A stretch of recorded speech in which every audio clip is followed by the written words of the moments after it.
back in 2003, my husband Lance and I and our two daughters, Louise and Anita, were asked if we would go and serve in mission on the island of Malaysia.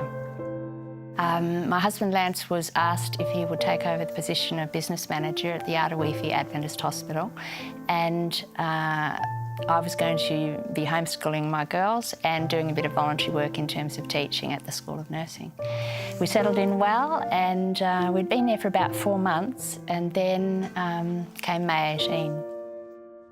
The day started out like a normal day. I remember Lance taking my hand in bed and we just talked about what we were going to do. It was a Sunday, and he always had a full program.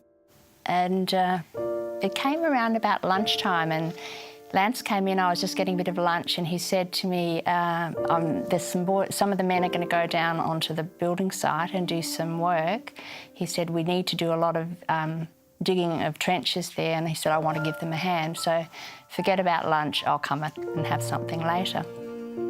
So that was fine. We just went ahead, and it was probably about an hour and a half, maybe 2 hours later, when I noticed someone run up our front stairs, and I took one look at his face and I realised something was terribly wrong. And when this man was able to compose himself, he then told us that something terrible had happened, that Lance had been murdered, brutally murdered. He was beheaded, and obviously we were just in disbelief, in shock. So in the moment, and over the next hour or so, it was just really trying to come to terms with it. Obviously, the girls were very afraid, they were very frightened, and I was trying to sort of work out how we were going to deal with this and what we would do, because Ardawifi was very isolated. There were no telephones, we couldn't ring family. The only contact with the mainland was via a little radio, and that was up at the office. So, yeah, it was a really difficult time. Aircraft came in with some officials from Honiara, from the Australian High Commission, and they told us that they wanted to evacuate us right away, and we had about 10 minutes to get ourselves ready. So just grabbing a few clothes as we went out the door, we left. And I guess in a way that of itself was really traumatic, because we had no time to say goodbyes, no time to reflect, and there were so many questions going on in our mind. I just couldn't understand it. We knew that Lance was respected. We knew that he was loved and very much valued. We had felt safe, and so nothing made sense. There was no answers. To be honest, at that point, I didn't really care who'd done it, because nothing was going to bring him back. But grief did become like a constant companion, and there were many times when I felt totally overwhelmed. I didn't think I could go on.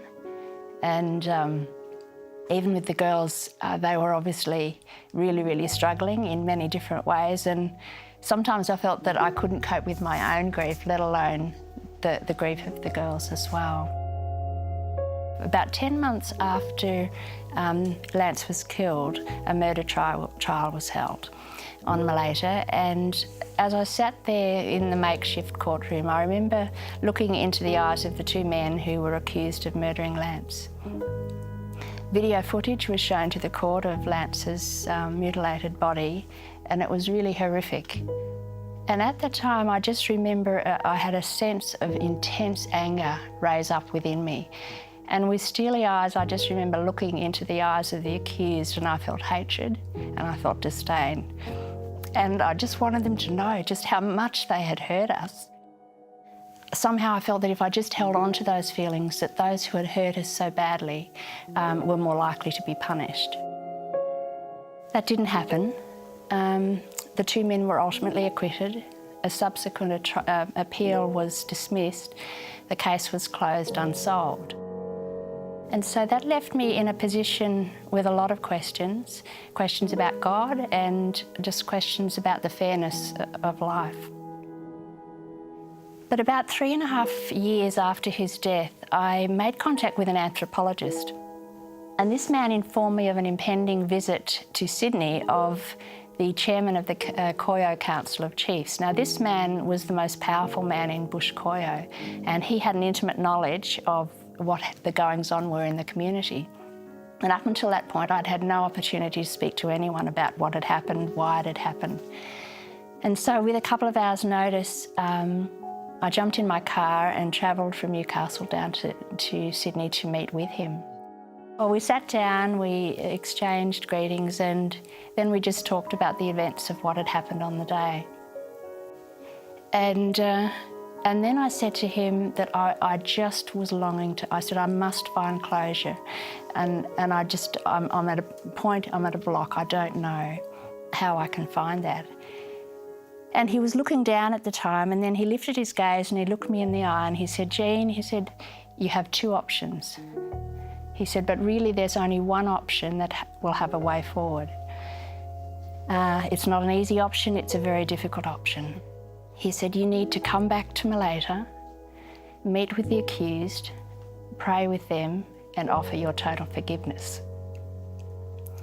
Well, to say that I was stunned is an understatement in the extreme. I really at the time thought, how dare you to expect me to come back and totally forgive them and just let them go free. They were free anyway, but for me to actually enact that out. And so I was speechless, really. The visit ended, I only had a limited time with him. We said goodbyes and then I drove back home. And on the way home in the car, his words just kept going over and over in my mind. Pray with them, offer your total forgiveness. And slowly it started to dawn and I thought, you know, he is asking no more of me than what Jesus has already done on my behalf. And I thought, Jesus died for my sins. I didn't deserve it, I didn't earn it. All I had to do was accept it. And when that hit me, I thought, I can do no less.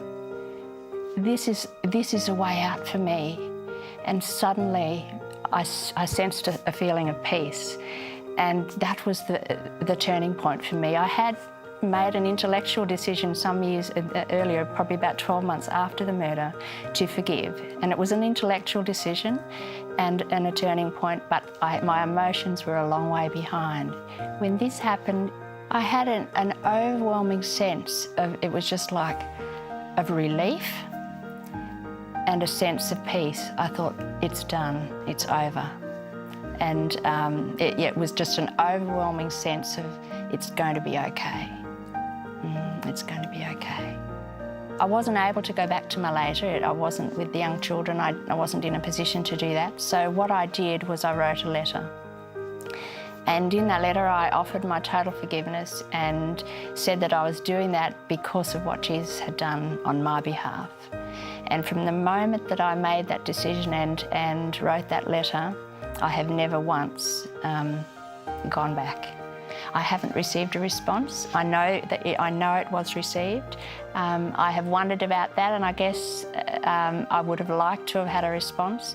But then I've thought, well, I have done my part. That's all I can do, and I'm not going to let that hold me back. In terms of the whole forgiveness issue, I'm totally at peace with that. Compared to what it was back then, I wouldn't want to go back there. There was no closure, and living like that is very stressful. It's very difficult, and you're trying to put on a brave face, not only for yourself, but for your workmates, your children. Whereas now I have an inner peace, and that has made a huge difference to my life and to my children's lives as well. I feel now I can be well, I don't need to be now that my children have grown up, but when they were little, I felt in a way that I was cheating them because I wasn't 100% there. And I know that if you don't forgive, you are in chains, you're trapped to the crime, and then that really was my situation. But I think individually you have to come to a point, and I believe for me that God led me to that point where I was willing and able to not only intellectually but emotionally forgive. And remember, it's one day at a time. And some days you won't want to forgive, but once you've made that final decision, you do have an inner peace that nothing can replace.